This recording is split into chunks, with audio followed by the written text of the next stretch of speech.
So let's get back to the beginning.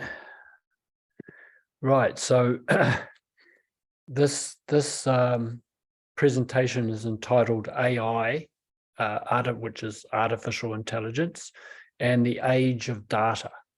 The two are very important. It's very important to understand the dynamics that are in play here when we come into a digital age, and our data and various technologies, which are all converging right now. So I'm asking the question here, is AI going to destroy the world or save it? And why is our data now the most valuable resource we have? I contend that our data is the most valuable resource on the planet going forward. And I will explain why. So first, if we're talking about intelligence and artificial intelligence, so what is intelligence? And all my study and work has shown me repeatedly over many, many years. I haven't just come up with this in the last day or so. I've been studying what is intelligence for a long, long time. And the way I see it, it is made up of many different components. And so intelligence exists on many levels and planes of reality, or planes of consciousness, if you like. And consciousness is, you could say, is the sum total of all the intelligences. And within that, we have IQ, which is traditional intelligence. That's the intellect. That's our brain power. That's mental based. And this is primarily the type of intelligence that which artificial intelligence, or AI, is programmed with. That's what it is. Then we have EQ, which is emotional intelligence, which is heart-based, which I would contend is far more powerful than IQ. However, it needs the IQ. It needs to be integrated with the heart. So each of these on their own are not complete until they're all integrated. Then we have SQ, spiritual intelligence. This is what I call the soul intelligence. That's soul-based, spirit-based. And we have PQ, which is the physical intelligence. A physical intelligence, to me, is it's the intelligence of our cellular structure. It's the intelligence of our immune systems. It's the intelligence of the whole makeup of the body and our health, our physical health. But the way I see it, it's also spatial. It's spatial intelligence, and it's directional as well. It's that ability to read maps, be directionally orientated, and to be aware of yourself in space and time, which is really what we're navigating on Earth. Then I call all of these, all these intelligences natural intelligence. Natural intelligence, to me, is a combination of these. It's a combination of our intuition and our imagination to the degree that we're conscious of. And it's also our connection to nature and the natural laws. It's our awareness of the natural laws that help, that's like the glue that will bind together all our true intelligences. And that makes up our consciousness, ultimately. And then we have AI, we have the artificial intelligence, which is simply programmed from a person, It's obviously created by a person and predominantly by their IQ, by their intellect, by data, by their data, their thoughts. Thoughts are data as well. So now we've got to analyze, well, what is data?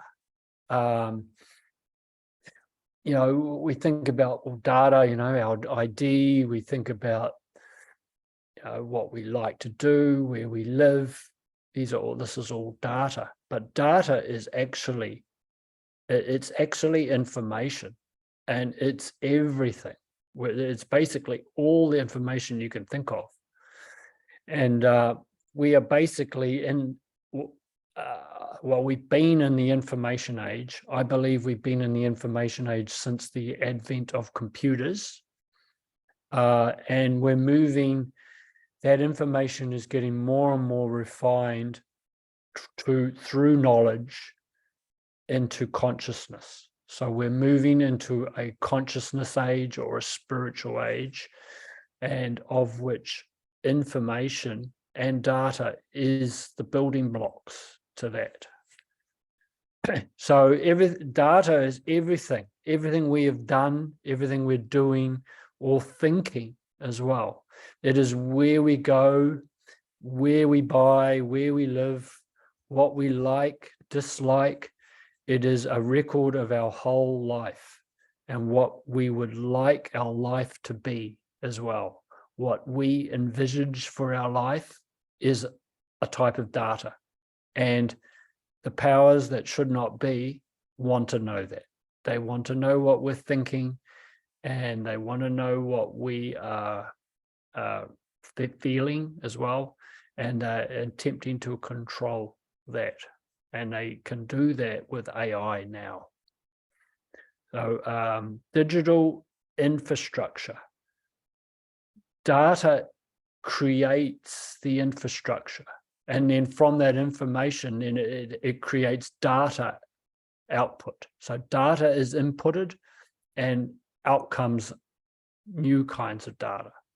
So it's through data that we create a digital infrastructure. Data has created all software, which is what the blockchain is, a type of software, algorithms, robots, and AI. It's all created on the premise of data. And then we have biological information or biological data. Our DNA is data. Our cellular makeup is data. Heart rate, brain waves, all our vital signs of our body, our health imprints. This is all extremely valuable data that these central planners, they want that, desperately want to get that data, and they can now basically download it into AI. So data is also the outputted information. This is what we write. This is what we speak. Even the spoken word is data. Numbers, our earnings, our money is obviously all based on data. All transactions, all communication, it's all data. Metaphysical information as well. Data is light. Data is sound. Frequencies, energy readings, geometry, natural laws of the universe. It is all a type of data. It is source data. Very important to the existence of our life. If you analyze energy, it comes down to numbers. Those numbers are data. You analyze geometry, that's also numbers. It goes back to data, which is information, which is light, and which is frequency, vibration. Vibration, wavelength is a type of data. It's measurements. Numbers measure energy, and that is data. Out comes data. So you can see how actually important it is, and you can see why the controllers want to create AI, because they can harvest all this, and they can predict, and they can preempt, and they can condition and they can control through controlling the data. And all data will soon be digitized. Everything is going digital. Whether we like it or not, we can stamp our feet, we can throw our arms up in the air, we can scream and deny and resist and do everything we like. We could be, all the emotions that are outpouring about it is not going to change anything. It's here. It's been here for some time. Now it's about to be launched. It's like a wave of energy coming to humanity. All energy comes in waves. Technology comes in waves. The ocean exhibits waves of energy. The wind is waves of energy. We also get waves of technological change and energy. Technological waves, the rise and fall of civilization, it's all waveform, wavelength, waveform. Energy is in its purest form as a wave. Man has got this preoccupation with energy as particle, as matter, as physical. That is looking at the wrong end of the stick. We need to be looking at the source, and that is energy waves. Therefore, our data, because of all this, our data, our personal data, our biological data, all this data, all what we're thinking, feeling, doing, it's all going online. It's all going to be digitized, which therefore makes it highly valuable to ourselves and to, obviously, to the others. And it's highly vulnerable as well. So we have to use the same tools they're using to try and extract our data. We have to use that same technology to protect our data. That is the only way we're going to do it. Running away and living in the woods, and that is eventually, it's not going to cut it. You can only get so far. You need to rely on, we need to have the basic sustenance of life. So what we're witnessing is a great merging of technologies with the digitization of our data. AI, 3D printing, virtual reality, which is a simulated reality. It's a made-up reality, along with AR, which is augmented reality, where you are actually kind of there. You are actually interacting with an environment. Energy and propulsion, robotics, blockchain, health technologies like medbeds and scalar frequencies and more. These are all based on digital AI or some variation thereof. It's all actually ultimately related to energy, of a type of form of energy. So all industries will be disrupted. Everything is going to be disrupted, particularly in finance, transportation, health, energy, electricity, energy production, electricity, power output, middlemen type workers, production line and repetitive work industries. These are going to be heavily, heavily smashed. Everything will be online and will be digitized. Our money, our assets, our property, everything is going on the blockchain. And it's moving from the cloud-based internet. Ultimately, it will be moving to the blockchain. It's still in its early nascent stages, and the blockchain represents a lot of opportunity for us. But also there's obviously challenges in there as well, just as there's challenges with any technology, depending on how it's programmed and who's programming it. The workplace, commercial real estate is going to be heavily affected. Everyone with this digital age, you won't need to hardly go to an office anymore. Industries will be closing down because they're going to have robots. Well, they're not going to be probably closing down, but we won't be going to them so much. So this is going to affect a huge amount of our life, and the transportation there and back is going to be greatly changed. But commercial real estate, it's already collapsing around the world. They say that this could be the beginning stages of the real collapse, could come from the collapse of commercial real estate and private property as well, potentially. The banking industry has been completely overhauled. Anything to do with finances, the stock market, the economy in general is all going to be digitized. And the banking industry is at the heart of that. That is massively being disrupted. So what sort of AI applications have we got? And what does AI do? It extracts data and supplies it according to its programming, according to its programmer and to the programming. So students, the way we learn, schools, universities, this is a huge area of AI. You know, you're going to have AI learning programs. You're going to have a lot of AI and there's going to be a lot of conundrum as to how they're going to approach that. You know, are people going to be able to use the AI to do their exams? How is it going to affect the cognitive faculties of our brain?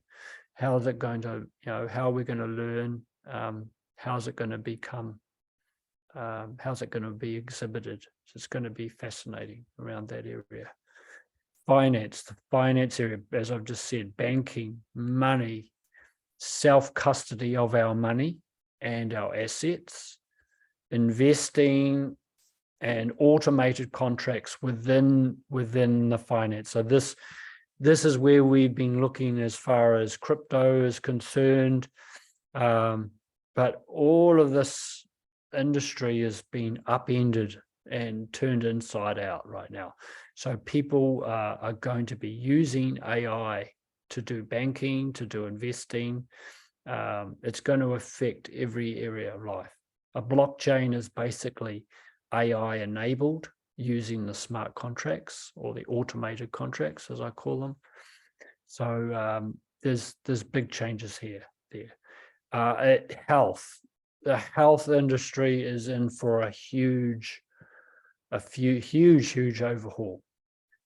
AI is going to be able to diagnose what's wrong with you. It's going to be able to do the monitoring.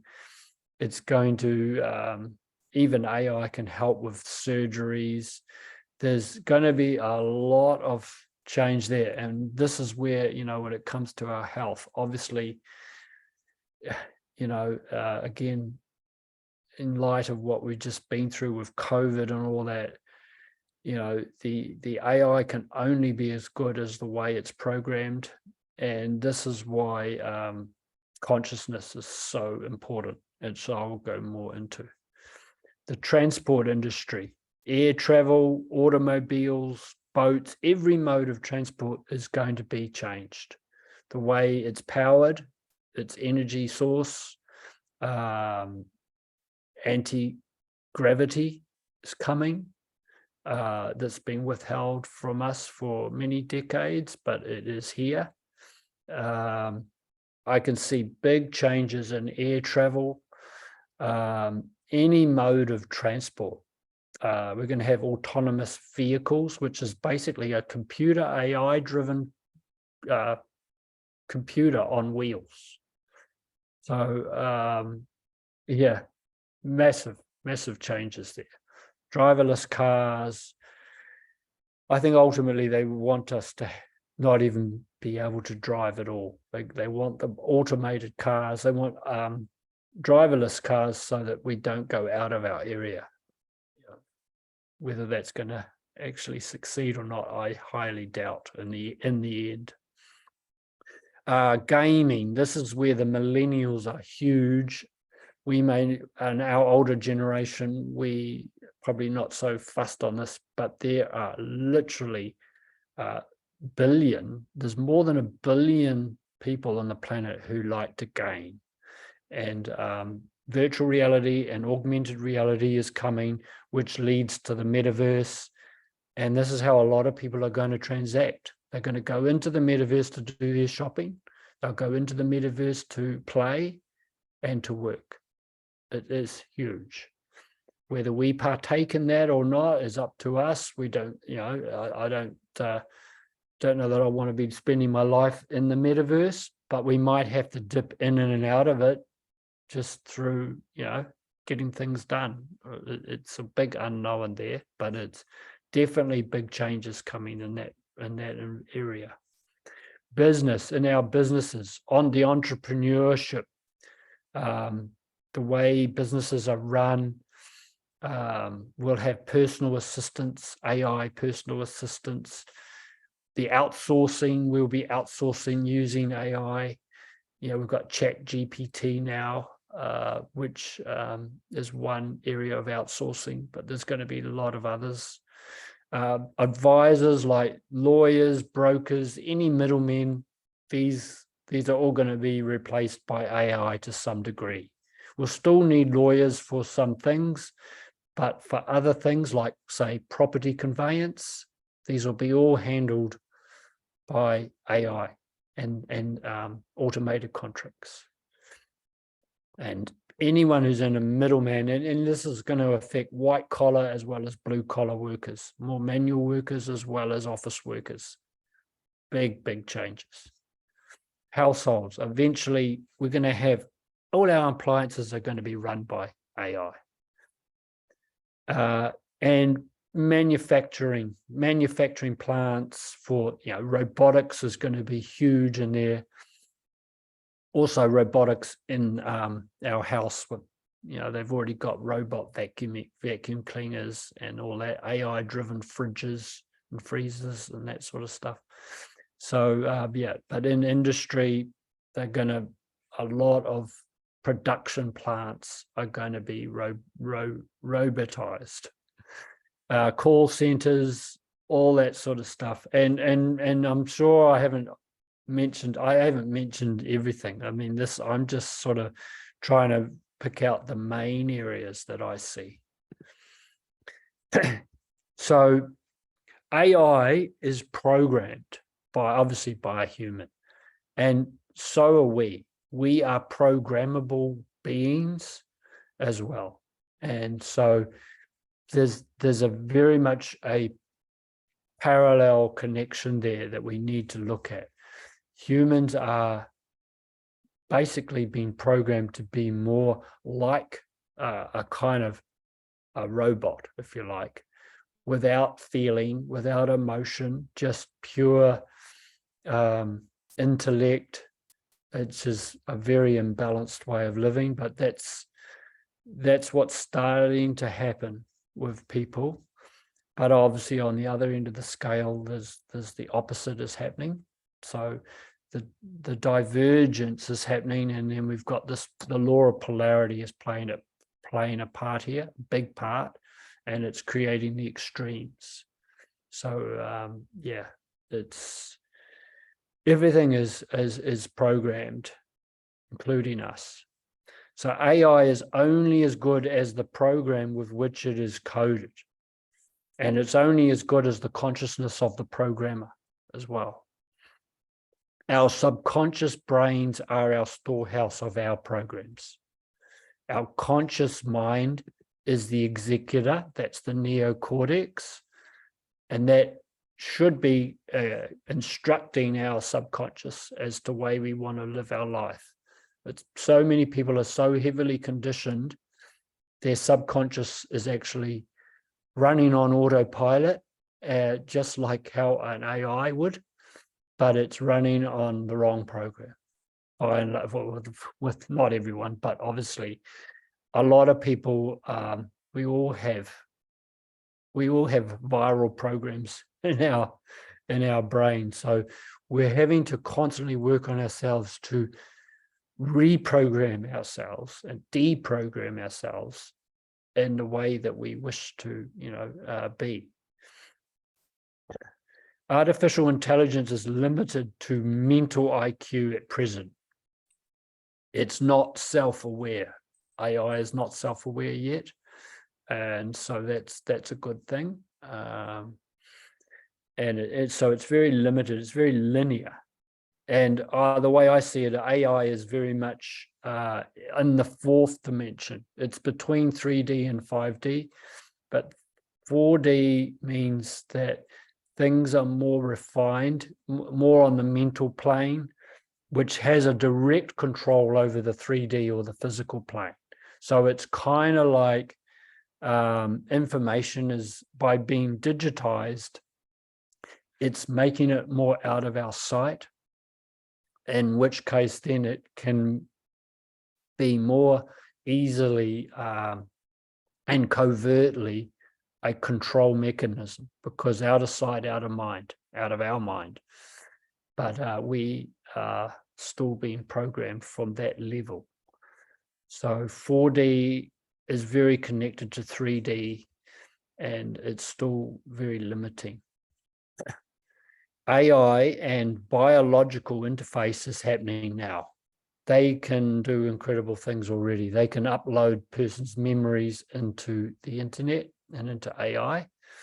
They can even harvest what we're thinking from being online now. They have AI that can predictively anticipate what we're going to do, by and large, because they have so much data on us from social media. They know exactly what we like and dislike, what gives us a craving, what our aversions are, and so they can quite accurately predict what we're likely to do and how we're likely to react. And COVID was a test in that, on a mass scale, to basically see our reaction to that event. Consciousness and memory can now be uploaded to the internet, basically, as I just said, via AI. It's a huge thing. I think they call it neuro harvesting, basically. We must change our program in order to change the outcome program of AI. The more we evolve, the more AI will evolve. Ultimately, AI could become a sentient type of intelligence that will be there to protect us rather than to harm us. And I think as we raise our consciousness, AI as a outpicturing of us, as a projection of us, it actually is a natural law that's what has to happen. We cannot create something dysfunctional in a high level of consciousness. Or to swap that around, if we're in a low consciousness, we can't create highly beneficial AI. It's just not possible. So it is said the majority of extraterrestrial life are AI or hybrids of, which I threw that in there because I thought that was really interesting, that a lot of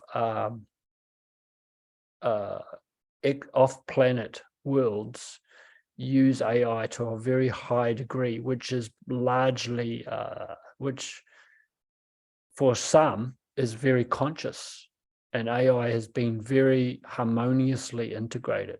So I thought that was Michael Sala mentioned that, and I thought that it was very interesting.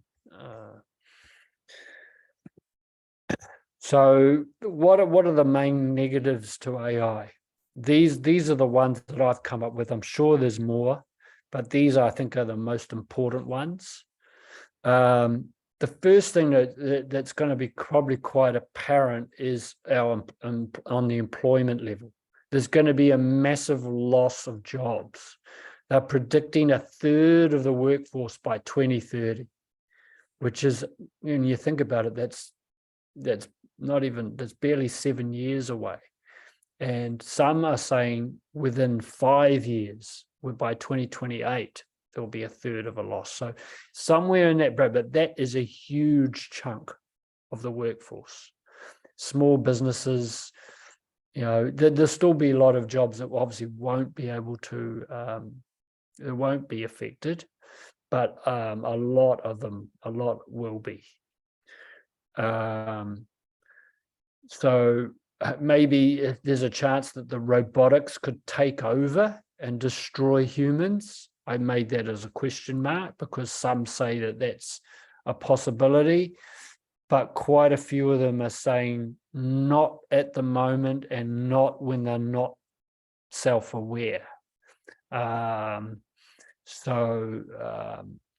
There's a big question mark over that, but some are scared of that. It's certainly advancing along at a very rapid pace, and it certainly needs to be reined in, and that's where we're at now. We're at that tipping point where it is being reined in, and I've seen evidence of that, and I'll go into that as well. So the negatives is that it can now predict our future and read our thoughts and brainwaves.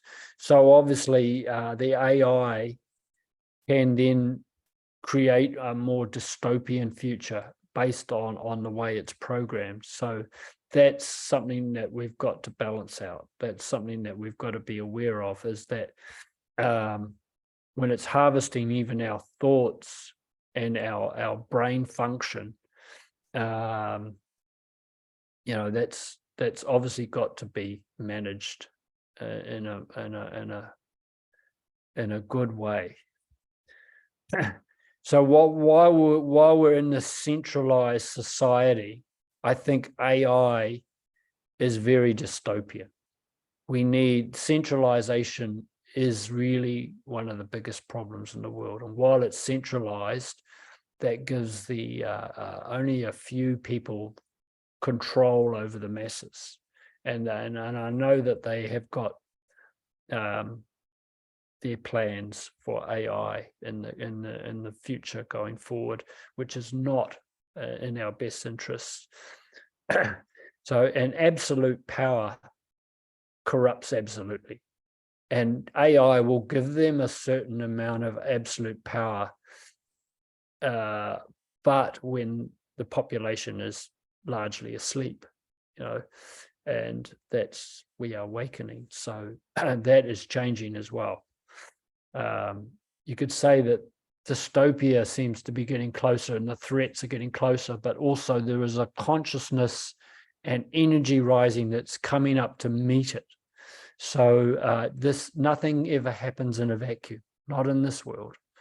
However, there may well be a vacuum created when the system collapses, and we want to make sure that we fill that vacuum with our consciousness. And I think that's what will happen.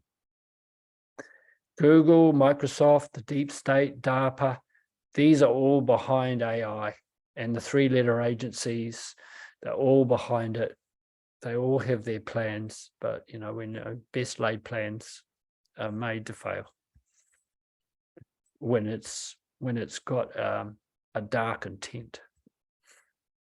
So AI takes away our critical thinking attributes, can create a very sterile life, an emotionless life, where we're all we all become like robots ourselves. We become very robotic in our response and devoid of emotion, or everything is all based on intellect and logic only, and that's obviously not good. It is very anti-human and non-emotional. So there's no EQ involved here. There's no spiritual quotient. There's no emotional quotient. There's no of those. This is all based on IQ. And as I've mentioned a few times, and I'll mention it again, AI is only as good as the programmer's own consciousness. So that's kind of a negative, while we are still trying to wake up as to sufficient numbers, but I think that's about to flip around, and that's going to become a positive in the not too distant future. It needs to be. It can be applied to the war and weapons industry, and that's where AI gets very, to be weaponized. AI is, and with some of the technology I have now, they can do that. It's very, very destructive. And so we have to be very aware of that. Then we've got to look at if we're going to look at the negative side, we've got to look at the positive side as well. And there are a lot of positives. For one thing, AI will make the world a lot more efficient. There'll be a lot less wastage, a lot less wasted time. There'll be a lot less wasted materials as well. What AI will be good at is it will be very good at. It will be far more productive in certain areas where the human flaws can be very interrupt the flow of production. Work, like sick leave and all of that. It's going to be super efficient. And with the automation as well, the automation is a major time saver. So that can work in our favor as well. And that will make up for a lot of the loss of jobs to some degree as well. AI is extremely deflationary, which I see as a major, major positive. It means that everything is going to get so much cheaper. Everything is going to get cheap, including the production of AI and the chips that they use. These are going to become a dime a dozen. Everyone will have some AI application. It'll be everywhere, and it's just going to create a massive deflation, which means our money goes so much further. Everything will be replicated in a very efficient manner, and so that's, they say deflation is the killer to the system. They hate deflation. Inflation is what they like. That's why the Federal Reserve have it as part of their policy for inflation, because that's what helps them to keep control over us. But with deflation, this is part of the reason why they have to reset the economy and why they're going to try and make it to their design. But this is the blockchain is also deflationary. Limited supply of tokens, that's deflationary, along with the AI itself is a deflationary through efficiencies. They've got a big problem on their hand on that case. It's going to create a lot of time freedom. We're going to be able to have passive incomes. We're going to be able to work from home. We'll be doing a lot less travel, certainly for work. Businesses will become automated. They call them decentralized autonomous organizations, where the AI will do a lot of the functions that we do now manually. And a lot of menial tasks will be taken care of by AI. Cleaning is one that springs to mind. And a lot of other menial type jobs, quite almost demeaning jobs, they will be taken over by AI. So people are going to have to upskill. They're going to have to adapt and adopt.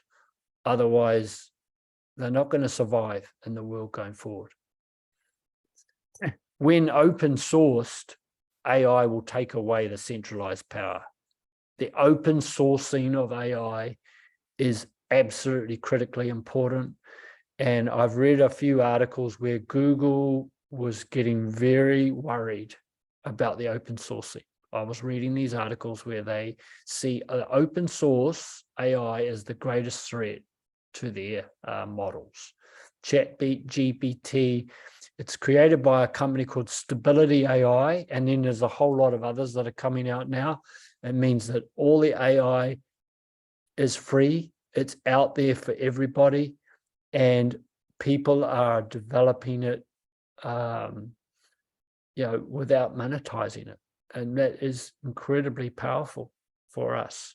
And that could completely smash the for-profit, private, centralized AI adaptations. When people can just go to the open source models, and it's already, Stability AI went from having no one to millions and millions of customers within a matter of just a couple of weeks.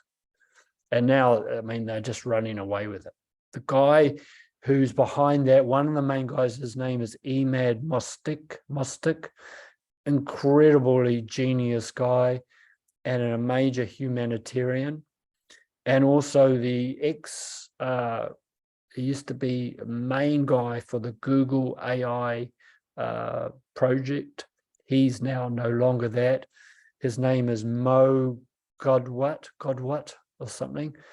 And he is another incredible advocate for bringing humanity and consciousness and spirituality into the AI environment. So there are some really amazing AI technicians who are now fully getting the need for reality in our human, biological, spiritual aspect of life.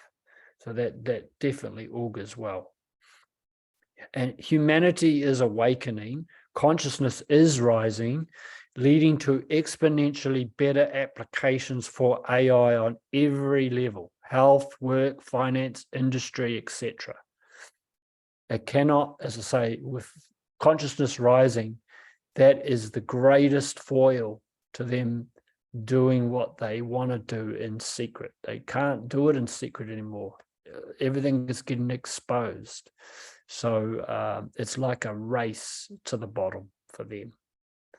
But whereas we're in a kind of race to the top, but not in competition. We're kind of just organically, naturally expanding that way because we've reached tipping point, and because of the divine field of energy that we're in is getting pumped up with cosmic energy and off-planet energy, as well as from within our own self, as we let go of all our fears, as what we've just already been through. It's created a purging that looks quite bad at first, but as that continues on, we are advancing. We are clearing the slate. We're cleaning all our internals of all our past, all our traumas. All of that is coming to the surface. That's why the world looks particularly rocky and falling apart. But that augurs well for the future, because we have to go through that purge.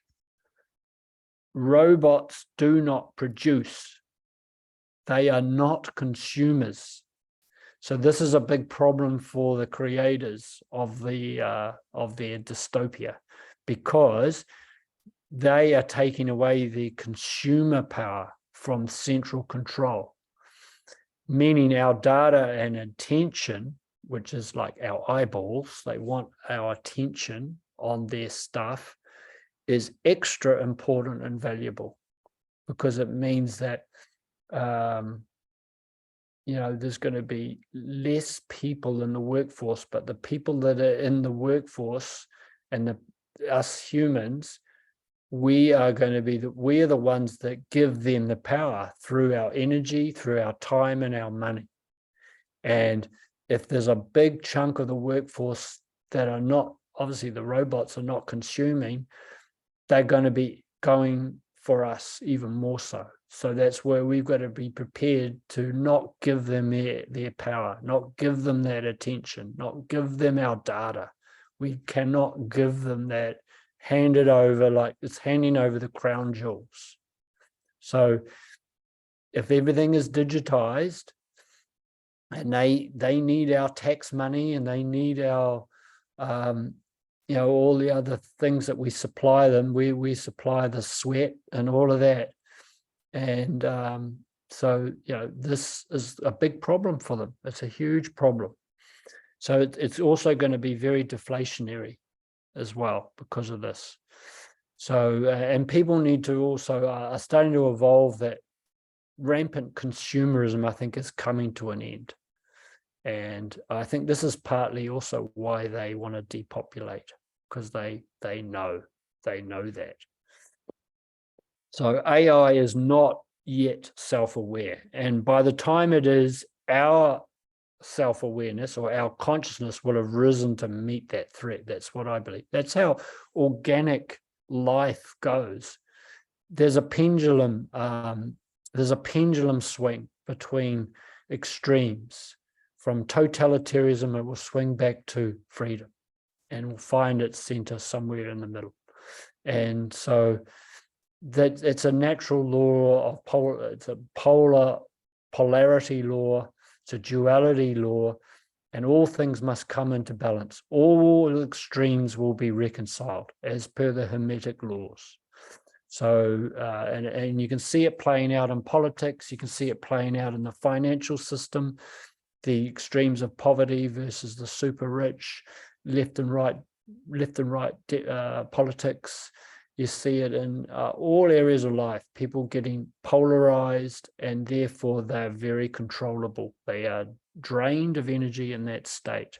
So we cannot give our power away by getting polarized, as we just completely de-energize ourselves. Technological evolution cannot be stopped. That is futile. However, with this technological evolution, it gives us the ability to reasonably accurately predict our future. Why? Because the outcomes of the technology paint a picture of how our life might look. The social fabric of life is going to look quite different because of these technologies, because we're not working so long, because we're not driving to the office every day in the traffic, because of the financial changes, and because of all the changes that technology is going to present, is going to domino down the line to the ultimate effects in our life. Everything's going to change. So, and this evolution, this technological evolution, is happening at a huge pace. They call it Moore's law, where computing power doubles upon itself every 18 months. And it is coming to the point now where it's starting to slow down. So that means we're coming to the crunch point. So we cannot stop this evolution. We can only hope to guide it in beneficial ways. This means we must use it to stop the tyrannical applications. We can't just stand back. This is what I feel is one of the biggest mistakes people make.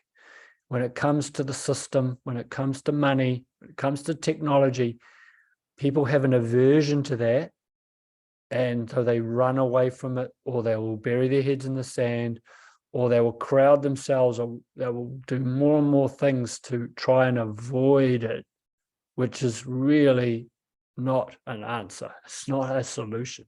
And I know it's difficult, and I'm not saying we should all become AI and technology experts or anything like that. We just have to understand it. And when we understand it, then we can apply it in a beneficial way. Our research coming from social media is not going to give us the clues of how to use some of these technologies for our benefit. It's all fear mongering, and we have to stay away from that.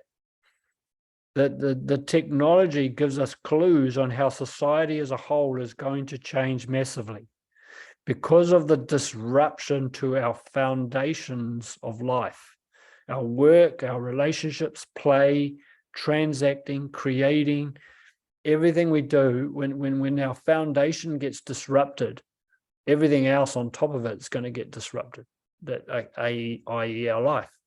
So we've got to just prepare for that. We just got to do what we can to try and position ourselves in the right mindset in the right workplace. It's one of the reasons why I reinvented myself and I started teaching about crypto and blockchain, because I could see the future. The writing was on the wall. And even though I withstood a lot of, even though I copped a lot of barbs and arrows at first and a lot of raised eyebrows, I've persisted with it, and I'm doubling down on it now because I can see where life is going. It's great if, if I can take some other people with me. I don't know all the details. I don't know exactly what's going to happen or anything. I just can see the paradigm that's life is changing, and I can see us going into a more technology-enabled world. And, I don't know exactly how that's going to play out. I just know that it's going to make huge changes. So the existing cartel, what I call cartel capitalism, which is not capitalism really, it's basically one step away from communism, fascism. It is under severe threat of collapse as AI done for good will destroy decentralization. Destroy centralization, and it will help to bring back some free market economies. Why? Because trust, transparency with self-responsibility, which is what blockchain can offer, is going to be massive benefit for us. The trust comes from automation. The trust comes from when something is programmed in a way that's benefiting us, it will always benefit us. And clearly, what's happening from centralization is coming from a few humans with their own agenda and with their own narrative. Technology can smash that narrative to pieces. It can provide us with trust against the fact that we distrust them so badly now. This is one of the reasons why banking is changing, because the banks know, they've done a lot of polls, and there's only something like 25% average around the world who trust the banks. And so they know that that's not sustainable and not tenable as a going concern going forward. And now that they've got blockchain as a competition, and people who are learning that are moving that way, they know that their existing model is basically very finite. So we are going to witness a super convergence of technologies, which meets awareness and consciousness. Artificial singularity versus the biological spiritual singularity, which is what I call true oneness. That's what we're coming down to the wire on, if you like, the light and the dark, the artificial versus the biological. It's absolutely merged. It's colliding in a sense. And the upshot is that what we are thinking and how we're feeling about it and where we're positioned and our own consciousness will dictate and ensure which side of the ledger we end up on. So really all comes down to us. Humans are perfect in all our flaws, not despite our flaws, in spite of our flaws. Our flaws are all part of our perfection. And what a lot of people say is, oh, well, humans are so flawed, that they need artificial intelligence. That's a load of bollocks. I know that our emotions and our thoughts and that can be very debilitating, and it looks like we are on hiding to nothing. But that's only because of our program. It's not because of us, of who we actually are. When we came into this world, we were a pure imprint. We were a perfect, pure, blank canvas. A baby is a blank canvas. It is the programming that has created our flaws. So this is why we need to focus on reprogramming and deprogramming yourselves. So we are spiritual beings, but we're having a very much a human experience. And the human experience is very, very important to our spiritual evolution. Because as we evolve and as we grow through all our flaws and as we learn from trial and error, all the things that don't serve us, we will become very, very powerful. And we're doing that en masse now.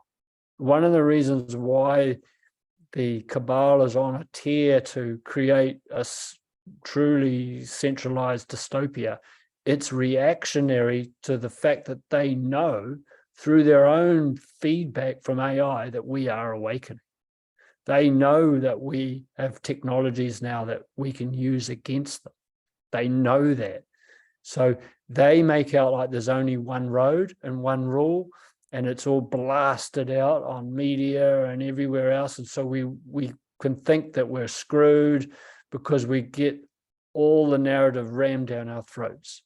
But for those of us who are a little bit more awake, we can see the game. We see it as a movie. It's a game, and we just have to play.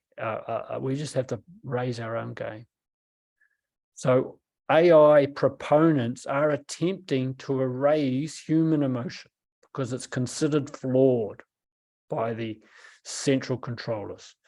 This is how they are basically a controlled kind of robot type automation, automon themselves. So they just want us to be like them, but without any of the power, without any of the resources or any say in the matter. So they're just trying to make us as an outpicturing of who they are, which is very dark. So this concept is ignoring our EQ, our emotional intelligence potential, which is far more powerful than IQ. IQ and thoughts is directional, and that helps to create our path forward. But the EQ is our power. The EQ is also a feminine aspect, and the emotions that are stored in our limbic brain, in the center of our brain. We have the executive center, the neocortex. It's the director in the front. In the center of the brain, in the subconscious limbic brain, is the emotions. And in the back of our brain is our past, and that's our ego, and that's the dark stuff lives in the occiput, in the back of the brain. So when it comes to EQ, it's very much limbic brain. And when someone is emotionally charged, it doesn't matter if someone has got all the reasoning in the world. A person on an emotional rant will be far more powerful in energy. So we just got to harness that in a beneficial way. We've got to, as I say, deprogram our subconscious and refill it with heart-based intelligence. We need to engage the heart. We need congruence between heart and mind, but the mind is the left and right brain. So it's really the downward triangle. The left and right makes a downward triangle with the bottom, the tip of the heart. That's a downward triangle. And we have an upward triangle as well, which is reaching up to spirit. But this connection from temple to temple to the heart, that's the Trinity. It's a Trinity of left and right and heart. Humanity grows spiritually through emotional breakdown, failure, challenges, mistakes, all of that, all our idiosyncrasies. They seem like our Achilles heel until they're not. When we work through those, then they become truly powerful. And so the emotional breakdowns that a lot of people are having will eventually lead to massive consciousness breakouts and break up. So yeah, so our faults can be turned into our greatest strengths, and that's the beauty of being human. AI, money, technology is not the problem. It is a created problem by humans. These are inert. Technology, the technology, if a robot is not activated, it's just there. It's just an inert physical thing.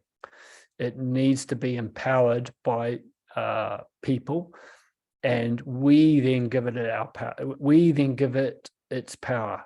We either fear it and then therefore give it power that way, or we love it and we give it power that way. So it depends on how our mindset is around these things. And if we're in absolute fear of the AI and the technology, and we think money is evil, even though, it can't think for itself, then that's not going to lead you in a good place. We've got to see where the real power lies, and it's the source energy. It's people, and it's the mindset of the people, and it's the consciousness of the people. So 3D, in the 3D world, the controllers, they create a problem. This is the Hegelian dialectic. They create a certain problem, then there's a mass reaction, and then they bring in their solution, which is an artificial solution. And it's very much a win for them and a lose for everybody else. That's the Hegelian dialectic, and that keeps us going round and round and round. We all react to the fear, to the problem, and then they bring in a solution which is not addressing the cause. It's just papering over the cracks. It's just another false solution. Whereas what I call, when in 5D consciousness, where we have our attention on source consciousness, energy. This is the creator. Our creative ability comes from source, comes from our conscious energy, our intention. And then with thought, feeling, we create our ultimate manifestation, which is a real solution. Win, win, win. It's a three-way win. Win for us, win for you, and win for everybody. And it's even a win for the cabal in a way, because they don't know what they don't know either. And really, they're very, very lost and very unhappy people. Psychotic people, narcissists are not happy people. So really, they don't know it yet, but we're the majority here. We give them the power. We've got to stop giving them the power by supercharging ourselves. It's really, it's simple, but it's not easy to, it's not easy. And this is why individuals need to reclaim their power. Forget about this wokenism of we all have to be like everybody else, doing what's so-called right by a false narrative. We have to be individually, we have to start empowering ourselves. And then by that, we create the collective. So I like to use models. I call it the Trinity model. And this is a particular one. Excuse the very poor. I was trying to throw this together. I'm not great on this, constructing nice, beautiful looking models, but you'll get the picture. So this is what I call my seed. It's the seed idea and context or big picture model. So the context is the big picture. That's the world as it is now, in its ultimate 40,000 foot view. And the concept is our idea. In relation to the cabal, they have ideology. their ideology is their concept, but we can have empowering ideas. This is our thoughts and feelings live in the concept. Our context is the big picture, like I said, and the content is the detail. This is what we've got to work on. This is the details. This is what brings it into the physical reality. This is bringing heaven to earth, is having in a flow of this model. And you could say that our intention is the content. The intention is a seed that we plant in the ground. We plant in the fertile mind. We have an intention. And then you could say we then water that seed with our attention, which is our focus. And that you could say that's also the concept, because our ideas, we put our attention on ideas. Say, for instance, our concept is that we want to create passive income so that we can be financially free and then help serve humanity. That's a fairly enlightened type of concept. So, but to do that, we need the right content. We need the right details. We need tools like technology, blockchain, all the little details, the money, all of this. This is the smaller stuff, the content below. And then the context is like the world at large, humanity. How are we serving humanity? What's good for humanity? It's also related to the ultimate collective consciousness. You could say the Akashic records are an ultimate context, because everything we think and feel goes into the Akashic records. Everything is recorded. It's data, remember? So that's just an example of the model. So you could also, it's also the ultimate biological natural cycle of life. Seed, growth, and then fruit. Which is the context.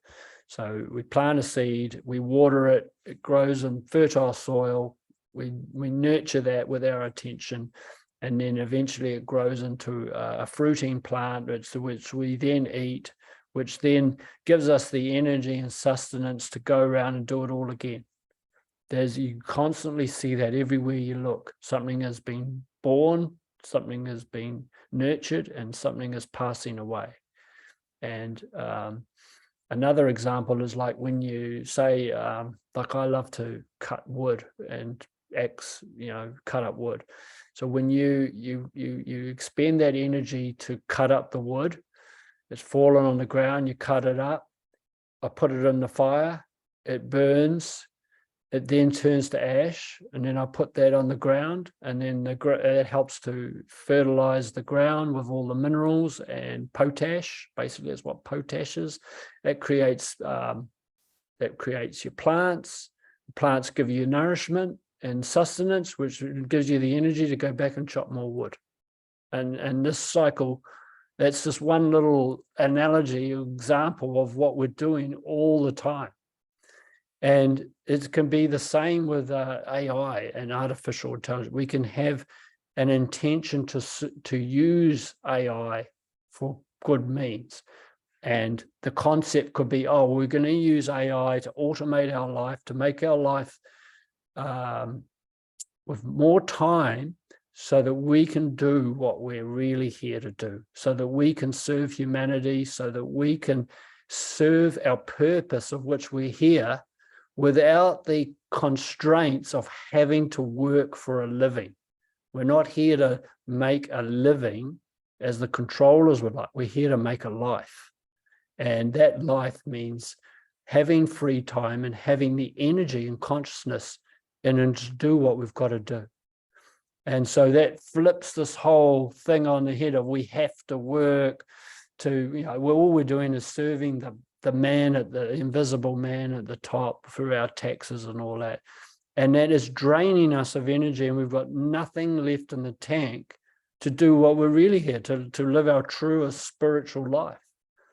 But we have to do it with feet on the ground and be in the physical reality as well. So I suggest to everyone that you you make a Trinity model for yourself based on, you can apply it to any area of life, your relationships, your work, your finances, just for the day. You can have 3 key things that you're going to focus on for the day. What's your intention for the day? What are you focused on? And what do you want the outcome to be? It's as simple as that. And when you start, like I've mused over this and contemplated this and meditated on this and sat outside in my garden and contemplated all this, because I saw nature was always doing this. And after many years now, I can actually verbalize it. And so that's quite a cool thing. So basically, in summary, humans create artificial intelligence. Artificial intelligence is not creating humans. It's pretty obvious, but yet everyone fears artificial intelligence and what it could do to us when they're not looking at the obvious cause of the problem. So people have to look at the right end of the stick, go to the source, go to the cause. Don't put band-aids on the effect. It is not going to change anything. So we have to start focusing on the key things, the foundations, the elemental stuff. We therefore are the solution with our consciousness and our energy. It's becoming obvious. Heart intelligence is a key here. Heart intelligence is empathy, it's compassion, it's caring, heart has its own frequency, which is far beyond just about anything else in our body. It really is. And when it's congruent with the mind and our thinking, there's nothing we can't achieve. We will manifest anything and everything we like. And when I say like, I mean what we love too, because we're in that conscious field. Integration of left brain logic with right brain creative and heart empathy will dissolve any AI threat. It'll dissolve any threat, period. War, AI, there's a lot of existential threats being presented to humans. I put this out on a post yesterday that it's only when humans see an existential threat that they'll actually really wake up. Maybe not us here, but a lot of people that are really asleep. And of course, I get the backlash of some people from that, but it's actually a fact. I'm just stating a fact.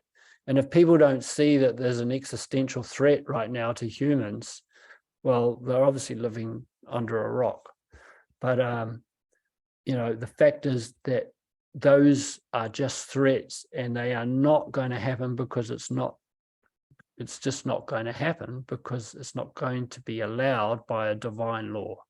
That's the fact. But we have to be brought to the brink and shaken out of our beds and shaken out of our slumber, shaken out of our protective little shields and bubbles we put ourselves in. We need a good shake-up. And that's the way humans will then rise, and then we will come together very, very quickly. So I believe we'll be brought to the brink, and then we will see some magic. Humans rise, like I said, humans rise when the existential threat is presented. I'm not talking about doomsday. I don't believe in that. Armageddon, I don't believe in all that. It really just means there's massive change on the planet as we know it. And it's a great opportunity for us to then take our power back, create the new earth. We are on the threshold of change now, obviously, right on the threshold, due to technology. So do not resist it or deny it. Evolve with it by getting to know it, or at least understand it, and start applying it. As we are in crypto, we're doing that now with crypto. And it's not all going to pan out. Not everything we do is going to work. We're going to get our fingers burnt, but that's how we learn. A mistake is only a mistake if the lesson is not recognized. It's as simple as that. but it's not easy to do when we're caught up in this very emotional world and we've been so heavily conditioned. So we have to put our attention on reprogramming ourselves. All meaningful change happens internally. It's in us and in the system. We have to only change, the meaningful change happens on the inside, not on the outside. The outside is what the controllers want us to focus on. We have to focus on the inside. And that sometimes means going inside the system and using the system against itself. And if we all stand on the outside, it allows them a free pass to do whatever they like. They can create all the technology and all the dystopia we like, and because we're, asleep and avoiding it, we don't know what's coming until it hits us. It's so we have to get in there and roll our sleeves up and get our hands dirty somewhat and get in there. To me, all the true gurus and the sages are the ones that are working at the coalface, in the darkness, and shining their light there. Decentralization and open sourcing is the way for the people. Decentralization and open source, open minds, open source. This allows the technology to evolve the way the people want it to evolve. And with decentralization, there's no one single source of power. There's no single source of truth, except from, I guess you could say, from the source itself, which is all what we're endeavoring to learn and extract. The meaningful relationships and connection between each other is key here.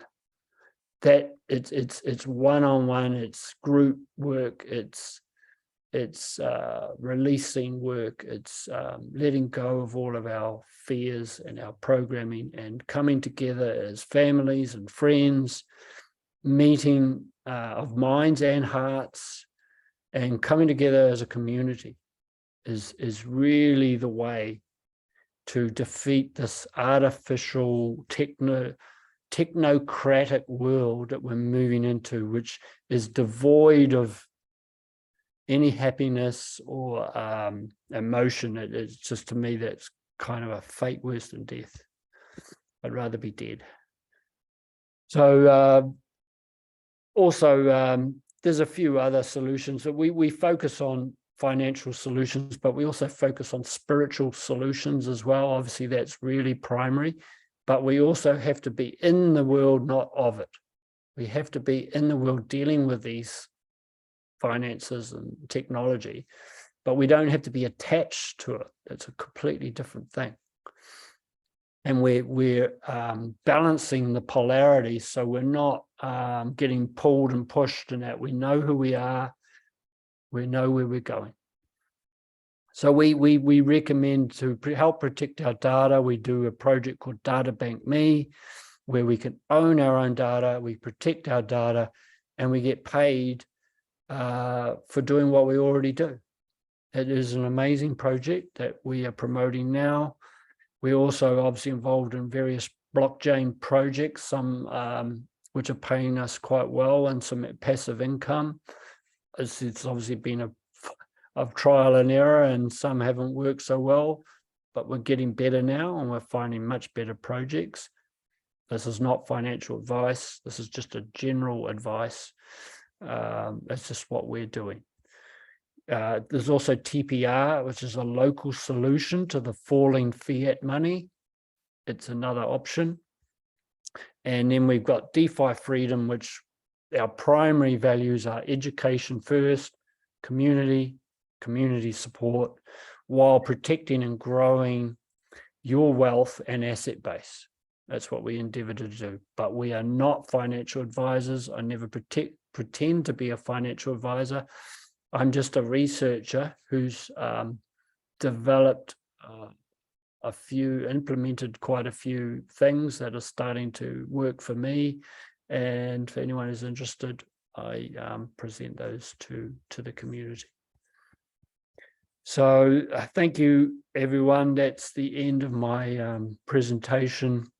I will we've got about 10 minutes, which I will open up for those who want to ask questions or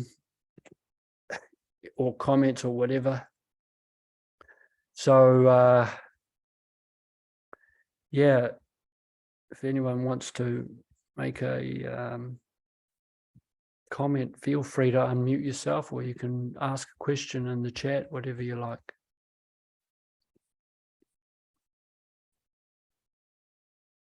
I'll just go and read some of the chat while I've been, because I can't see any of the chat while I'm sharing the screen too, by the way.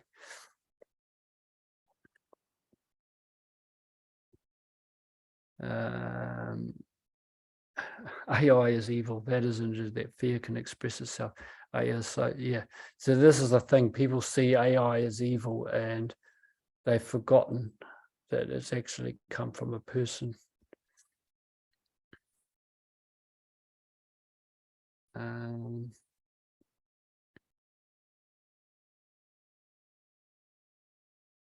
My LG Smart TV, which I bought in 2019, the user agreement has come up on its screen, and I now cannot use my apps, e.g. Netflix or TVNZ Plus, unless I agree. If I agree, my data will be sent to the Republic of Korea. I haven't agreed, and I'm wondering what I can do. Would anyone know much about this, or suggest who may be able to help, or how to bypass this agreement? God, I wouldn't know. I don't watch TV. I'm not interested in TV. I really, yeah, for me, it's just the TV. It's there. It sits in the corner. It hasn't been turned on for years. So I'm sorry, I don't know about that. In regards of health, in the right hands, it will give us so much amazing benefits. I agree. It's going to be able to do some amazing things on that level. Love the concept of sentient AI. So do I. And with a conscious programmer, we're going to have potentially conscious, which is really what sentient means, is sentient AI. Could then imagine that we've got sentient AI, which will be then programmed to assist humanity, not to destroy it. It's going to be completely opposite effect. And that's what Mo and some of these other guys that I've listened to were talking about. That's why I love my own data bank. Me too, Fenna. Implants in our brain to heal the organs. Yeah, interesting concept. Yep, Mo Gaudet, that's it, ex-Google officer, yeah, and he's quite an enlightened human being. And I think he left Google because I don't think he could, his values no longer, he couldn't exist there anymore. Yeah, the aversion, craving and aversion comes from the Buddhist thing of why is suffering in humanity, and one of the biggest sufferings for humanity is craving. You either crave something and you're attached to it, or you have an aversion to it, so you're running away from it. So we can't have either. So yeah.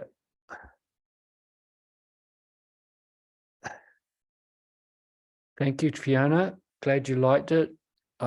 Yep, I'm just trying to present it as I see it, and from what I've researched, and it's become a really pressing thing for me. You know, I was very concerned about AI when I first realized it was coming no matter what. But the more research I've done, the more confident I am, and the more sure I am in my own reality that this is not going to affect me in an adverse way. It's actually going to be a great benefit, because we'll be able to pick and choose how we apply it and what we apply, and we've got choices. When you understand, when you have more knowledge, it just naturally gives you more choice.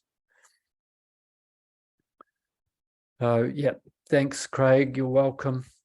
So if anyone has any comment or question, otherwise we'll just call it a day.